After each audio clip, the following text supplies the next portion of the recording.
अब हम अंकगणित की आधारभूत प्रमेय समझते हैं। तो सबसे पहले हम प्रमेय को पढ़ते हैं।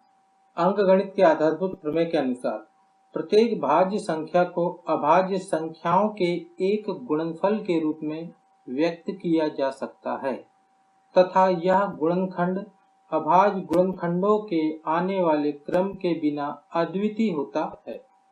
अब ये दो भाग में लिखा हुआ है, पहले हम इसको समझते हैं। देखिए, जितने भी भाज्य संख्या है, जैसे कि मान लीजिए 15 एक भाज्य संख्या है, तो इस 15 को हम अभाज्य गुणनखंड के रूप में इसको व्यक्त कर सकते हैं। ये देखिए, इसको सबसे छोटी संख्या से हम भाग देते हैं, तो सबसे छोटी 3, 3 बचे 15।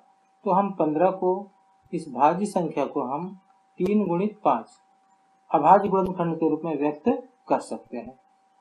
ये देखिए 3 और 5 ये तीनों अभाज्य संख्याएं हैं। जैसे कि 30 की बात करते हैं, 2 से सबसे छोटी संख्या 2 अभाज्य संख्या से इसको खंडित करेंगे तो 15 बढ़ जाएगा। अब सबसे छोटी संख्या 3 से भाग जाएंगे, 3 बचे 15। तो ये देखिए 30 को हम लिख सकते हैं, 30 एक भाज्य संख्या है, इसको अभाज्य गुणनखंड के रूप में हम 2 गुणित 3 गुणित 5 लिख सकते हैं। ये अभाज्य संख्याओं के गुणनफलों के रूप में हम इसको लिख सकते हैं। तो ये आधा भाग हो गया कि प्रत्येक भाज्य संख्या को अभाज्य संख्याओं के एक गुणनफल के रूप में व्यक्त किया जा सकता है। कोई भी भाज्य संख्या जैसे 20 है, इसको भी हम अभाज्य संख्या के गुणनफल के रूप में लिख सकते हैं। जैसे कि 2 से देंगे भाग तो 10 आएगा, 2 से देंगे तो 5 आएगा। तो हम 20 को लिख सकते हैं 2 गुणित 2 गुणित 5। ये देखिए, ये 20 भाज्य संख्या है और ये पूरे अभाज्य संख्या के गुणनफलों के रूप में लिख दिया गया। अब इसके दूसरे भाग को समझते हैं। यह गुणनखंड अभाज्य गुणनखंडों के आने वाले क्रम के बिना अद्वितीय होता है। अब देखिए, ये 30 की बात करते हैं। 30 को हमने लिखा 2 गुणित 3 गुणित 5। अब ऐसा जरूरी नहीं है कि हम इसको इसी प्रकार लिखें, 5 गुणित 2 गुणित 3 भी लिख सकते हैं, या 30 को हम 3 गुणित 5 गुणित 2 भी लिख सकते हैं। तो इसके क्रम को अगर बदल दिया जाए तो कोई फर्क नहीं पड़ता, बस यही बताया जा रहा है कि यह गुणनखंड अभाज्य गुणनखंडों के आने वाले क्रम के बिना अद्वितीय होता है। कि भाई आप इसके क्रम भले ही बदल दीजिए तो भी ये यूनिक रहेगा, अद्वितीय रहेगा, अर्थात ये इनके मान नहीं बदलेंगे, यानी कि ये ही 3 होंगे। यानी ये ही 3 कौन कौन से, 2, 3 और 5। भाई आप इसके क्रम भले बदल दीजिए कि 5 की जगह 3 कर दीजिए अथवा 3 की जगह 5 कर दीजिए, इससे कोई फर्क नहीं पड़ता है, बल्कि ये जो 3 मान, ये ही 3 ही मान रहेंगे। इसके अलावा कोई अन्य से कोई 2, 3 और 5 के अतिरिक्त कोई दूसरी राशि नहीं आ जाएगी। ये है इसका दूसरा भाग। तो इस प्रकार से अंकगणित के आधारभूत प्रमेय को हम समझ चुके हैं। अब हम उदाहरण क्रमांक 7 को हल करेंगे। अभाज्य गुणनखंड विधि द्वारा 96 और 404 का HCF ज्ञात कीजिए और फिर इनका LCM ज्ञात कीजिए। तो 96 और 404, देखिए 96 का हम अब गुणनखंड निकालेंगे। सबसे छोटी संख्या जो अपने पास है, अभाज्य संख्या 2 से भाग देंगे तो 2 चौके 8, 2 आठे 16। फिर हम 2 से भाग देंगे, 2 दूनी 4, 2 चौके 8। फिर 2 से भाग देंगे तो ये 12 बार जाएगा, 2 से भाग देंगे तो 6 बार जाएगा, 2 से भाग देंगे तो ये 3 बार जाएगा। तो 96 को हम लिख देंगे 2 की घात 1, 2, 3, 4, 5, 2 की घात 5 गुणित 3, और हम 404 का गुणनखंड निकालेंगे। सबसे पहले सबसे छोटी अभाज्य संख्या से भाग देंगे तो 202, फिर 2 से देंगे तो 101। अब देखिए 101 एक अभाज्य संख्या, खुद ही एक अभाज्य संख्या है, तो हम लिखेंगे 404 बराबर से 2 की घात 2 गुणित 101। अब देखिए HCF 96 और 404।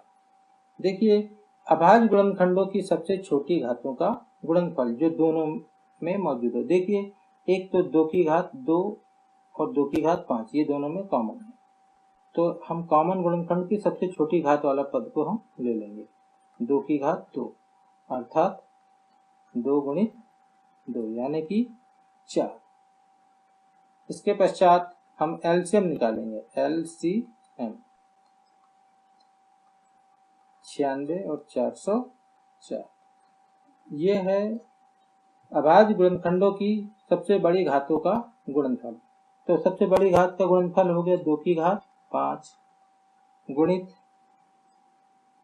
3 गुणित 101। अब ये 3 क्यों लिए भाई, इसमें भी 3 हो सकता है उसकी घात 0 हो, और इसमें भी 101 हो सकता है उसकी घात 0 हो। तो हमको सबसे बड़ी घात लेना है, यानी बड़ी घात ये हो जाएगा अपना 101 हो जाएगा, तो हम इसका ले लेंगे। तो ये प्रदर्शित नहीं किया जाता है, दिखाया नहीं जाता है, लेकिन अपने को ये याद रखना है कि ऐसा होता है।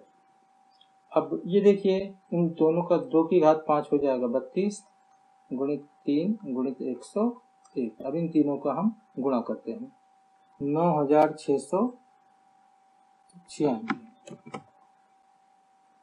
ये आएगा आपका उत्तर।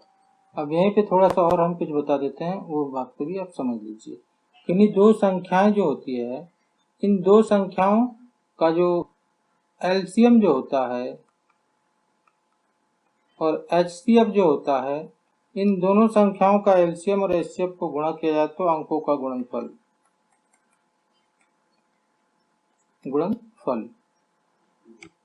के बराबर भी निकलता है। परंतु ध्यान रखें यह सिर्फ 2 अंकों के लिए लागू होता है। अब यहीं पे इसके माध्यम से देख लेते हैं। एलसीएम आया है इसका 9696 और एचसीएफ आया है इसका 4। इन दोनों को गुणा करते हैं तो अंकों के गुणनफल के बराबर होता है 404 गुणित 96। इन दोनों का गुणा करते हैं 4 6 24 का 4 हासिल का 2 4 9 36 37 38 4 6 24 और 3 27 4 9 36 36 2 38। इन दोनों का गुणा करते हैं तो हम पाते हैं 6 चौके 24 6 चौके 24 9 चौक 36 9 चौक 36। जोड़ेंगे तो 4 8 7 8 3। ये देखिए 38,784, यहाँ भी 38,784 आ गया। अब हम प्रश्नावली 1.2 के प्रश्नों को हल करना प्रारंभ करते हैं। इनका पहला प्रश्न देखिए, निम्नलिखित संख्याओं के अभाज्य गुणनखंडों के गुणनफल के रूप में व्यक्त कीजिए। तो हम पहला सवाल देखते हैं 140। तो अब 140 का आप अभाज्य गुणनखंड निकालिए। सबसे छोटी अभाज्य संख्या होगी अपने पास 2। अब 2 से हम देंगे तो ये 70 बार जाएगा, फिर 2 से देंगे तो भाग देंगे तो ये 35 बार जाएगा, फिर ये 5 से जाएगा 5 7 35। अब हम लिखेंगे 140 बराबर से 2 गुणित 5 गुणित 7 या 2 की घात 2 गुणित 5 गुणित 7। यह है आपका उत्तर। इसी प्रकार दूसरा सवाल तीसरा सवाल आसानी से किया जा सकता है। अब देख लीजिए, एक और देख लीजिए, चौथा देख लीजिए, बाकी आप लोग स्वयं कर लें। 5005। अब देखिए 5005 का कैसे हम निकालते हैं। अब सबसे छोटी अभाज्य संख्या है 5, तो 5 एकम 5 शून्य शून्य शून्य शून्य 5 एकम 5। अब देखिए कितने से भाग जाएगा। अब इसमें 7 से भाग जाएगा। 7 से देखिए 7 एकम 7 बचेगा 3, 7 चौक 28 बचेगा 2, 7 तिया 21, 143 आया। ये भाग चला जाएगा अपना 11 से, 11 एकम 11, 11 तिया 33। अब हम इसको लिख देंगे 5000 5 बराबर से 5 गुणित 7 गुणित 11 गुणित 13। इस प्रकार से हम, ये हमारा आ गया उत्तर। अब आप लोग शेष प्रश्नों का आप लोग स्वयं हल करें। पहले प्रश्न के प्रश्न क्रमांक 2 देखिए, पूर्णांकों के निम्नलिखित युग्मों के HCF और LCM ज्ञात कीजिए तथा इनकी जांच कीजिए कि दो संख्याओं का गुणनफल बराबर से HCF गुणित LCM। ये देखिए, हम पहला सवाल हम हल करते हैं इसका। 26 और 91। तो सबसे पहले हम HCF और LCM निकालते हैं। इसके लिए इन दोनों संख्याओं के अभाज्य गुणनखंड ज्ञात करनी होगी। तो 26 का निकालते हैं तो 2 से भाग देंगे तो 13 भर जाएगा, और इसी प्रकार 91 का निकालेंगे तो सबसे छोटी संख्या 7 से भाग जाएगा, ये 13। अब देखिए, 26 बराबर से 2 गुणित 13 और 91 बराबर से 7 गुणित 13। अब HCF 26 और 91 का देखिए कितना है, अभाज्य गुणनखंडों की सबसे छोटी घात का गुणनफल। तो ये हो जाएगा हमारा 13, और तथा LCM 26 और 91 का हो जाएगा, एक तो दोनों में कॉमन है 13, अधिकतम घात 13, और अब बचते हैं कितने, 7 और 2, तो 2 गुणित 7 और कर देंगे 182।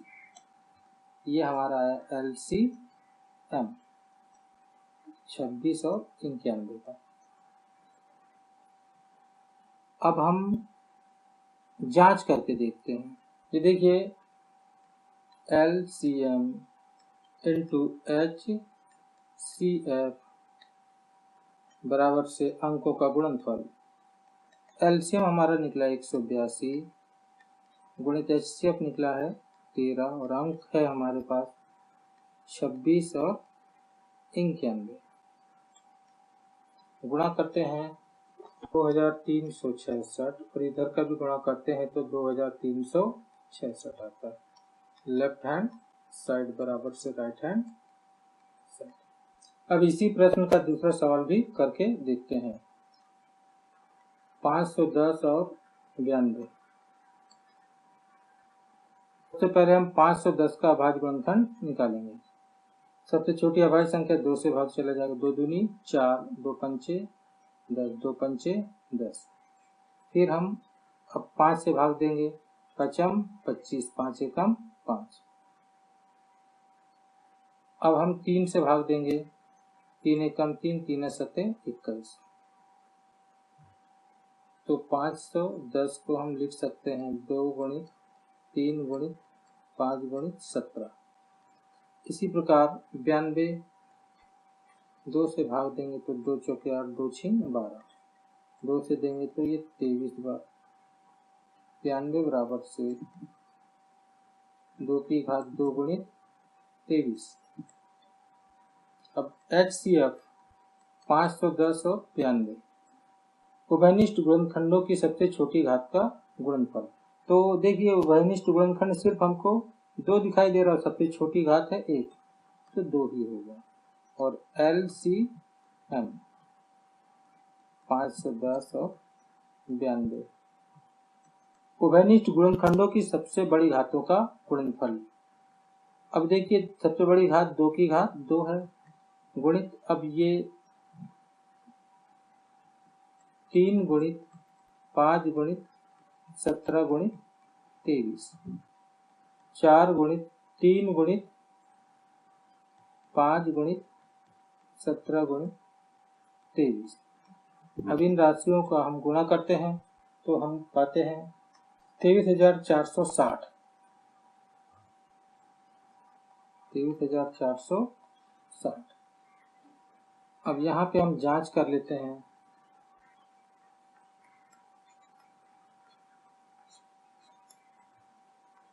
LCM गुणित HCF बराबर से अंकों का गुणनफल। देखिए एलसीएम निकला हमारा 23,460 और महत्तम समापवर्तक 2। अंक है हमारे पास 510 और 92। गुणा करते हैं तो 299, 2 6 12, 2 चौके 8 1 9, 2 तिया 6, 2 दूनी 4। इधर गुणा करते हैं तो 46,920 इधर भी आता है। तो लेफ्ट हैंड साइड बराबर से राइट हैंड। इसका जो तीसरा सवाल है आप लोग सेम करें। आइए प्रश्न नंबर तीसरा देखते हैं। अभाज्य गुणनखंड विधि द्वारा निम्नलिखित पूर्णांकों के एचसीएफ और एलसीएम ज्ञात कीजिए। ये इसमें 3 अंक दिए गए हैं। जैसे पहला हम देखते हैं 12, 15 और 21। तो 12 का हम अभाज्य गुणनखंड निकालते हैं। 2 से जाएगा 6 बार और 2 से जाएगा 3 बार। उसके बाद 15 का निकाल के देखते हैं। 3 से जाएगा 3 पचे 15 और 21 का निकाल के देखते हैं तो 3 सते 21। तो 12 का हो जाएगा 2 की घात 2 गुणित 3। इसी प्रकार 15 का 3 गुणित 5 और 21 का 3 गुणित 7। अब एचसीएफ देखिए, एचसीएफ 12, 15 और 21। इन तीनों अभाज्य गुणनखंडों में ये 3 जो है तीनों में मौजूद है और इसकी अधिकतम घात 1 है तो 3 होगा। और एलसीएम 12, 15 और 21 का एक तो उभयनिष्ठ गुणनखंडों की सबसे बड़ी घात उभयनिष्ठ है 3, तीनों में कॉमन है, इसको हमने लिख दिया। उसके अलावा शेष जो बचते हैं 2 की घात 2 गुणित 5 गुणित 7 और हम इसको गुणा कर देते हैं। तो 3 गुणित 4 गुणित 5 गुणित 7 420। तो ये आएगा आपका उत्तर। अब इसका सवाल नंबर 3 देखते हैं। 8, 9 और 25। तो 8 हम 8 का गुणनखंड निकालते हैं। 2 से भाग देंगे 2 चौके 8, फिर 2 से भाग दिए 2 दूनी 4। अब 2 से भाग देंगे 2 एकम 2। इसी प्रकार 9 का निकाल के देखते हैं। 3 तिया 9, 3 एकम 3 और 25 का भाग दे के देखते हैं तो पचम 25। 5 का भाग देते तो 5 एकम 5। अब इस प्रकार से 8 का अभाज्य गुणनखंड हो जाएगा हमारे पास 2 की घात 3 गुणित 1 और 9 का अभाज्य गुणनखंड हो जाएगा 3 की घात 2 गुणित 1 और 25 का अभाज्य गुणनखंड हो जाएगा 5 की घात 2 गुणित 1। तो एचसीएफ 8, 9, 25 ये तीनों में 1 आएगा और एलसीएम 8, 9, 25 का होगा हमारे पास 2 की घात 3 गुणित 3 की घात 2 गुणित 5 की घात 2 अर्थात 8 गुणित 9 गुणित 25 1800 आएगा। अब आइए हम चौथा सवाल को हल करते हैं। एचसीएफ 306, 657 बराबर से 9 दिया है तो एलसीएम 306 और 657 ज्ञात करना है। तो यहाँ से हम हल करना प्रारंभ करते हैं। एचसीएफ 306 और 657 ये हमारा दिया गया है 9। तो एलसीएम 306, 657 ये हमें ज्ञात करके बताना है। हम जानते हैं कि इन्हीं दो संख्याओं के गुणनफल उन दोनों संख्याओं के एचसीएफ और एलसीएम के गुणनफल के बराबर होता है। इसीलिए HCF गुणित LCM बराबर से अंकों का गुणनफल। अब HCF 306 657, LCM 306 657 बराबर से 306 गुणित 657। हमारे पास HCF यहाँ पे दिया है 9, 306 657 का ऊपर दिया है 9, तो इसके स्थान पे हम 9 लिख देंगे। 9 गुणित LCM 306 657 बराबर से 306 गुणित 657। अब हम निकाल लेते हैं LCM 306 और 657 का, तो ये इस 9 को इधर बटे में कर देते हैं। 306 गुणित 657 बटे 9। अब ये 9 से हम इसको काट देंगे। 9 एकम 9, 9 किया 27 और 9 9 चौक 36। अब हम इन दोनों अंकों का हम गुणा कर देते हैं। तो ये LCM 306 और 657 का हमारा निकल जाएगा। इन दोनों अंक 34 और 657 का हम गुणा करते हैं। 22,338 22,338 ये आपका आएगा उत्तर। अब देखिए 5वां सवाल। जांच कीजिए कि क्या किसी प्राकृत संख्या n के लिए संख्या 6 की घात n अंक 0 पर समाप्त हो सकती है। तो यहाँ पे एक छोटा सा बेसिक पहले देखिए। यदि कोई संख्या 0 पे समाप्त होती है, जैसे 10 हो गया, 50 हो गए, 40 हो गए, 2310 है, अगर वो 0 पे अंतिम अंक उसका अगर ये 0 हो, तो एक खास बात ये रहती है कि इनके एक अभाज्य गुणनखंड 5 निकलता है। देखिए 40 का ही निकाल के देखते हैं। तो ये 2 से देंगे तो 20, फिर 2 से देंगे तो 10, फिर अगर हमें 2 से दिया तो 5 आएगा, यानी 5 आना ही है। ये 5 रहता ही है अभाज्य गुणनखंड। यदि कोई संख्या 0 पे समाप्त होती है तो इसका एक अभाज्य गुणनखंड 5 होता है। ये बेसिक का इस प्रश्न में प्रयोग किया जाएगा। अब हम इसको मिटा देते हैं। अब हल देखिए आप लोग। हम जानते हैं कि यदि कोई संख्या 0 पे समाप्त होती है तो उसका एक अभाज्य गुणनखंड 5 होता है।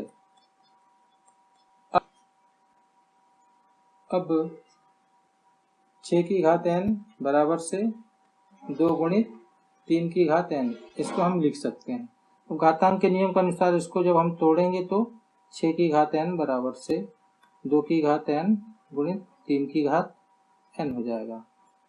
अब देखिए संख्या 6 की घात n का अभाज्य गुणनखंड सिर्फ 2 और 3 है, जो अंकगणित के आधारभूत प्रमेय के अनुसार अद्वितीय है, अर्थात यहाँ पे 5 नहीं आ सकता है। तो हम कह सकते हैं कि किसी प्राकृत संख्या n के लिए संख्या 6 की घात n अंक 0 पे समाप्त नहीं हो सकती है। अब हम यहाँ पे एक छोटा सा स्टेटमेंट लिखेंगे। यहाँ 6 की घात n का अभाज्य गुणनखंड सिर्फ 2 और 3 है, जो अंकगणित के आधारभूत प्रमेय के अनुसार अद्वितीय है। अतः किसी प्राकृत संख्या n के लिए संख्या 6 की घात n अंक 0 पर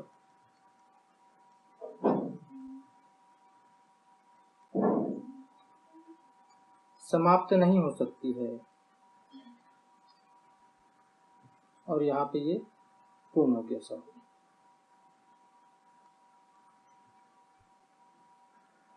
अब छठवां सवाल देखिए, व्याख्या कीजिए कि 7 गुणित 11 गुणित 13 धन 13 और 7 गुणित 6 गुणित 5 गुणित 4 गुणित 3 गुणित 2 गुणित 1 धन 5 भाज्य संख्याएं है। पहले को हल करते हैं। 7 गुणित 11 गुणित 13 धन 13 में से हम 13 को हम कॉमन ले लेते हैं, तो 7 गुणित 11 और धन 1 बचेगा, यहाँ से ये भाई 13 निकल जाएगा तो 1 बचेगा। अब हम कोष्ठक के राशि को हल करते हैं। 13 और 11 सते 77 प्लस 1, तो ये 13 गुणित 78। अब ये संख्या जो बनी ये तो 13 से भी विभाज्य है और 78 से भी विभाज्य है, तो हम कह सकते हैं कि ये जो संख्या जो है 7 गुणित 11 गुणित 13 धन 13 एक भाज्य संख्या है, अतः यह भाज्य संख्या है। अब इसी का दूसरा देखिए, 7 गुणित 6 गुणित 5 गुणित 4 गुणित 3 गुणित 2 गुणित 1 धन 5। अब हम इसमें 5 को हम कॉमन ले लेते हैं, तो अंदर बचेगा 7 गुणित 6 गुणित 4 गुणित 3 गुणित 2 गुणित 1 और धन पूरी राशि निकल जाएगी तो 1 बचेगा। अब इसको हल करना चाहे तो कर लीजिए, नहीं तो आप डायरेक्ट यहीं भी लिख सकते हो कि ये चूंकि ये संख्या 5 से विभाज्य है अतः ये भाज्य संख्या है, अतः यह भाज्य संख्या है।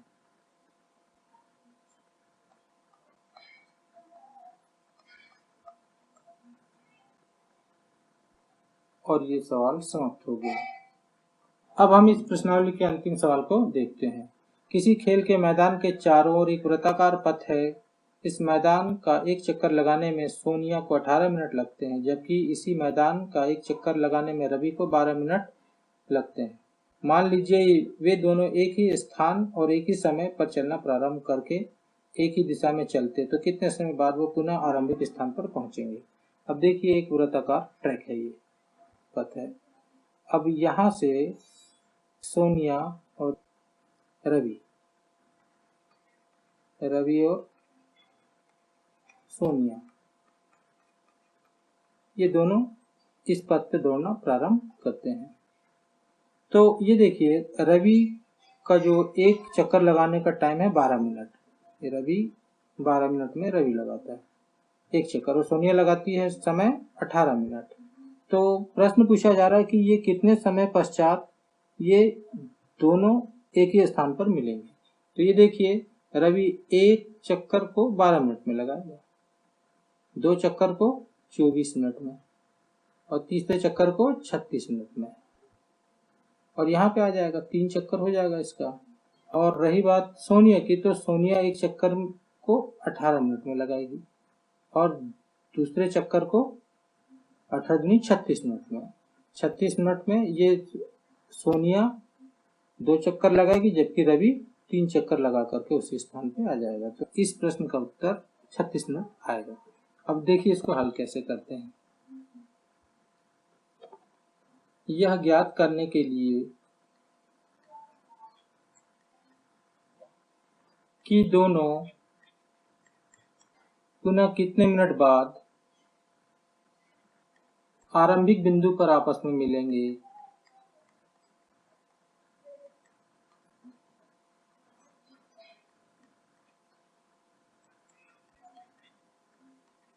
हम 18 और 12 का एलसीएम ज्ञात करेंगे। अब 12 और 18 का एलसीएम हम निकाल लेते हैं। ये देखिए 18 का हम गुणनफल निकालते हैं। सबसे पहले हम 2 से देंगे तो 9, फिर 3 से भाग देंगे तो 3, तो 18 बराबर से 2 गुणित 3 की घात 2। और 12 का अभाज्य गुणनफल निकालते हैं 2 से देंगे तो 6 आ जाएगा, फिर 2 से भाग देंगे तो 3 आएगा। तो 12 बराबर से 2 की घात 2 गुणित 3। अब LCM 18 और 12 का। अभाज्य गुणनखंडों की उच्चतम घातों का गुणनफल 2 की घात 2 गुणित 3 की घात 2, 4 गुणित 9 बराबर से 36। उत्तर लिख देंगे हम। सोनिया और रवि पुनः आरंभिक बिंदु पर 36 मिनट बाद आपस में मिलेंगे।